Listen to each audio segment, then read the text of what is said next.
Another one of the traits you talk a lot about is humility in leadership. And obviously one of the biggest ways that humility is learned is through mistakes and failures. What has been some of your biggest mistakes and failures? And what have you learned from them?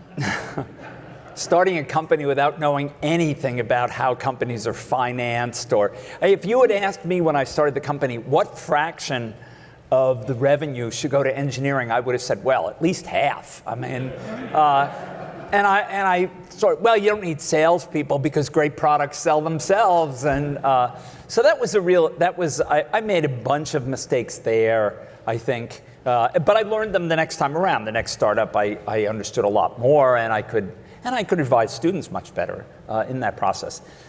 You know, I'm a big believer in trying things that are really bold. And you look at Stanford's history, the university has been made by people who did big things. I mean, building a linear accelerator in the foothills starting in the 60s, but in the 1970s, at a time, who would have thought of doing that? And yet, you know, 6 or 7 Nobel Prizes later, it looked like a really good investment in the future. So try bold things. We had this opportunity, an invitation from the mayor of New York, who was then Bloomberg, to think about building a campus in New York City on Roosevelt Island. In some old space, an old hospital that was being shut down. I thought it was a tremendous opportunity to think about the future of universities and whether or not a university could be in 2 physically separate locations. And two great centers in the United States, right? The Valley here and New York City, right? The center of finance and fashion and media.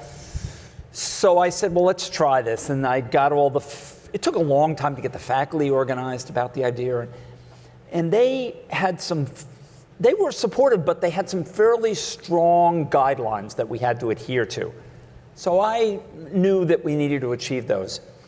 When it came time to go into the final negotiation process with New York, the city wanted things that we couldn't guarantee without violating those guidelines.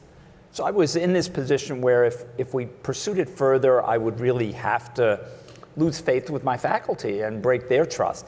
And so I concluded I couldn't do it. And you know, we invested a lot of money. It was a lot of effort, but sometimes these things don't work out, and you've got to kind of pull back and reorient yourself and change direction.